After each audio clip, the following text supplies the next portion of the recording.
loolu maa ngi koy soog a xam. salaamaaleykum sëñ bi nuyu naa la. oui aleykum salaam wa rahmatullah maa ngi lay fay bon man maa ngi tudd Idrissa Ndiaye nekk étudiant en master 2 au niveau de la faculté des sciences et techniques de l'UCAD dans un master en agroforesterie, écologie et adaptation. En même temps, je suis le chargé de com de l'amicale des étudiants de cette dite faculté. Ibrahima tey ñun li ñu fi yëkkati woon mooy li nga xamante ne ni xew na démb ci chambre étudiants yi maanaam ngànnaay yu bëri yi nga xamante ne ni génnee nañ ko fa yow loo ñu mën a wax si loolu lan nga ci mën a leeral. Bon comme ni ko ñëpp gisee ah ni ko opinion publique yëpp gisee mooy démb dimanche jour ouvrable service de sécurité bu kuddu dañoo dugg ci chambre yi nekk ci université bi pour désarmer ko. C'est leur programme. Nous avons constaté aussi que génn nañ un certain nombre d'armes publiées à ce que ne ci néegu étudiants yi lañ génnee armes yooyu noonu provenant des affrontements qui existaient pour ces derniers temps entre camarades d'étudiants. Si nous sommes des responsables d'étudiants au niveau de l'université sur le plan politique de même que sur le plan syndical war nañ ci donc taxaw def ab gerso ci loolu nag soo constater le nombre d'étudiants qui se trouvent au niveau de l'université comparé au nombre des armes yi ñu trouvé démb de machettes bon foog naa ne c'est très minime et que c'est quelque chose à magnifier parce que l'université c'est le temple du savoir milieu bu ñu war a acquérir la connaissance milieu bu nga xam ne bu fa parents yi seen doom demee dañu seen xel dafa war a dal mais ñi ngi ñaawlu ci médiatiser bi ñu ko médiatiser ndax médiatiser ay armes ay machettes ay coupe-coupe wax parents yi ne étudiants yi nekk université ñoom ñooy jëfandikoo armes yi foog naa ne loolu ñaaw na ci dégg-dégg ci gis-gis te day yàq suñu der ñun njiiti étudiants yi ba tax na du étudiants yëpp ay utiliser arme et que rapport de force yi fi am le plus souvent doo ci gis ay armes mais on ne peut pas nier l'existence des armes au niveau du campus mais le programme est important mais nous condamnons avec notre dernière énergie la médiatisation du programme merci. ñu gis ñi nga xamante ne maanaam seen naataango yi nga xam ne jot nañu leen a tàllal suñu micro ñoom ñu duut baaraamu tuuma yéen ñi nga xamante ni yéen ay étudiants yi di politique ci biir yéen nee nañ li ci bëri yéen a koy waral daal. merci bon ku nekk da ngay joxe sa opinion par rapport ak li fi xew am na sax yéen étudiants yu joxe yeneen dispositif ne moom moo fi indi loolu mais man gis naa ni visite Sonko bi nga xam ne mooy récemment am na fi la semaine passée. li gën a yokk armes yi au sein de l'université ci la bokk ndax boo xoolee armes yu bees la te kon armes yu bees la peut-être ce sont des armes qui n'ont pas encore été utilisées mën nañ ci attester ne visite bi fi Sonko defoon yokk na ci utilisation armes au sein du campus de l'université mën nañ ko cee yokk quand même. yow tey boo fekkoon da nga am conseil booy joxe ban conseil lay doon. bon conseil bi may jox camarades d'étudiants yi mooy. conseil bi may jox sama petit frère di ko jox sama ñëpp mooy université jàng moom moo ñu indi soutenir nos études supérieures et que bàyyi xel parents yi nga xam ni dañ naan seen doom bi une fois que mi ngi à l'université léegi mu tekki ñu xam ne ñoom ñu ngi ñuy xaar kër ga et que ñun leen yaakaar loolu boo ciy bàyyee sa xel rek foog naa ni doo utiliser arme bay jéem a gaañ kenn wala kenn di la gaañ merci. asalaamaaleykum soxna si nuyu naa la. fay naa la soxna si. yaa ngi ci jàmm. sant yàlla. noo tudd. maa ngi tudd Anna Konaté nekk étudiante à la faculté de droit. ana tey li waraloon suñu teewaay fii mooy arme yi nga xamante ne ni gis nañu ko démb ñu génnee ko ci néegu étudiants yi yow en tant que étudiante nan nga gisee loolu. bon di ko ñaawlu rek vraiment di ko ñaawlu mais nañ nangu ne am na contexte bu arme génnee parce que depuis Sonko dugg fi ci la loolu yëpp a xew ba lendemain bi coow am fi entre tiraillement ci la arme yëpp génn donc nañ jàpp ne duggam am na impact yu ñu posé yu bëree bari parce que fii li fi amoon keroog nit mënoon na fay ñàkk ba xaram et ce sera à cause de lui donc ñu ñaawlu loolu vraiment et mais gën a ñaax sécurité bi ñu gën a yokk seen liggéey parce que bu ñu xoolee ba arme bi dugg fi rek ba ñu génne leen jàpp ne am na lu des te lii politiquement lu fi mës a amee parce que syndicalement ñu ngi ci yeneen vocation di xool nan la ñu mën a acquérir étudiant bi di ko orienter donc bu fi arme duggee rek ñoom war nañoo xoolal seen liggéey xool la moo tax arme yëpp dugg fi ak cause bi lan la muy depuis arrivé Sonko bi la lendemain ñu am fii ay jotaay ñu am ñaari étudiants yu jàmmarloo fii groupe ku nekk armé wu donc gëm naa ni arrivé Sonko moo ko gën a génnee arme yi. kon daal yéen étudiants yi ak étudiantes yi da ngeen di dut baaraamu tuuma ki nga xamante ni mooy Ousmane Sonko. waaw ñu ngi koy dut baaraam bu baax a baax parce que situation bu ñu nekk ak contexte bu ñu nekk rek mu ñëwoon fi def rassemblement bi moom waru ko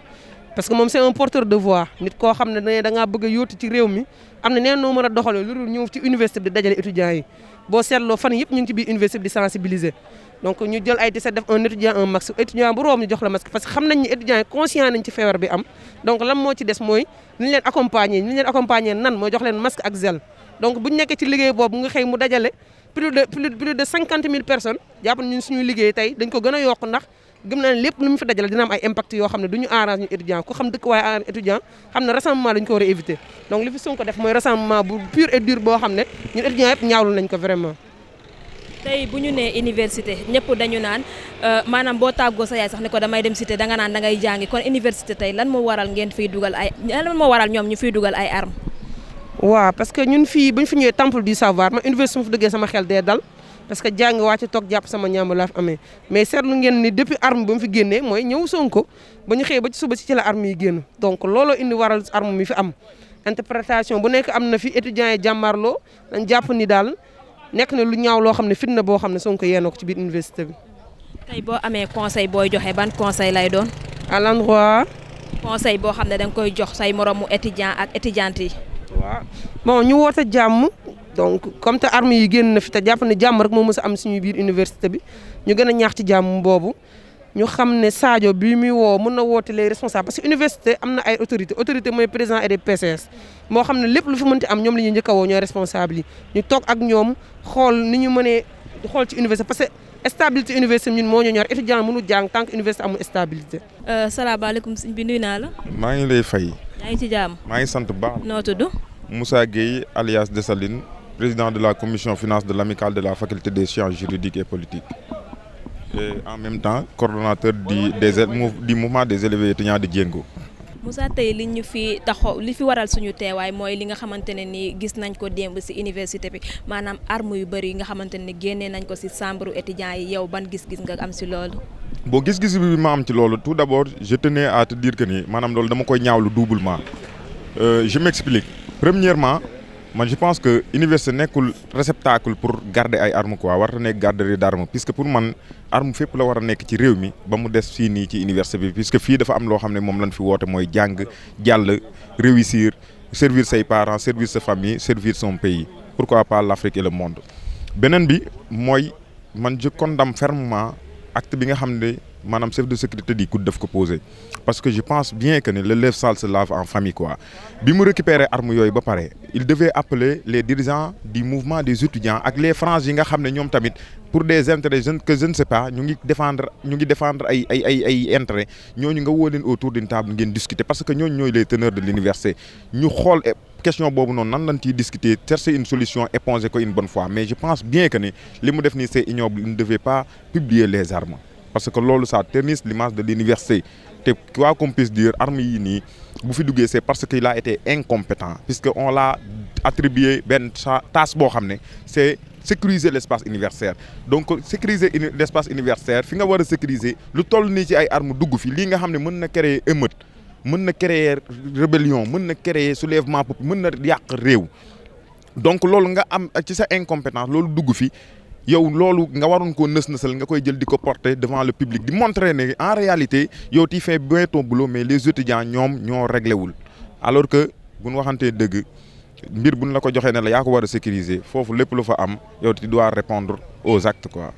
te dégg naa ci say biir yi wax nga ne armes yu ñu génnee man waruñ ko woon wax dañ ko waroon nes-nesal te est-ce que bu ñu ko nes-nesaloon waxuñu ko ba pare ñi nga xam ne ñoo fi dugal armes yi ñu teg daan seen kaw est-ce que tamit étudiants yi duñu defaat leneen lu gën a pire loolu. non duñ ko defaat puisque bi ma ne la armes yi dañ ko waroon a laver en famille c'était juste pour te dire que ne maanaam sànq maa ngi lay jox une solution fallait ñu woo nit ñi ñu toog waxtaan am na ñoo xam ne ñoo ŋànk kàddu étudiants yi comme man mii di wax am naa ci ay moroom ñooñu ñu toog autour d'une table ñu waxtaan trouver une solution parce que ñun ñëpp ñooy acteurs yi université bi université à part le COUD surtout le campus social COUD la ak direction mag personnel am avec après nga ñëw ci étudiants yi mais au-delà y a des non-étudiants à l'université loolu tamit il faut ñu oser wax ko ces non-étudiants à l'université là am na ñoo xam ne ñu ngi yor ay armes di protéger des intérêts que je ne sais pas donc c'est pas seulement les étudiants je ne nie pas que ni armes yi étudiants yi moomuñu ko parce que am na ay armes yoo xam ne ci ay chambre étudiants yoo xam ne ils sont régulièrement inscrits ci leen ko jëlee mais au-delà de ça am na ay ñoo xam ne ils sont des nos étudiants ñooñu leur présence dans l'espace universitaire lan war a revoir donc je pense que le chef de sécurité du COUD il devait commencer par le commencement maanaam régler l'université ba mu normal nga sécuriser l'université parce que tey jii nii nangu naan armes yi quoi am na ay yeneen armes yu des man maa la ko wax te au-delà de yeneen armes yi nga xam ne dafa des arme suba boo ko bëggoon a dugalaat université mën nga ko fi dugalaat parce que amuñu outil sécuritaire bi war donc man ce que je propose mooy faut qu'on change de chef de sécurité parce que pour man booy assurer sécurité da nga war a def ay études yoo xam ne permettre nan la maa nga am ci benn xam-xam mais kenn koo xam ne amul benn responsabilité incompétent xamul dara ci université maguy dil kooku man pour man il ne devait pas en réalité occuper ce poste quoi parce qu'il ne le mérite pas donc l'homme qu'il faut à la place qu'il faut c'est ce que je prône. Merci beaucoup. Je vous en prie.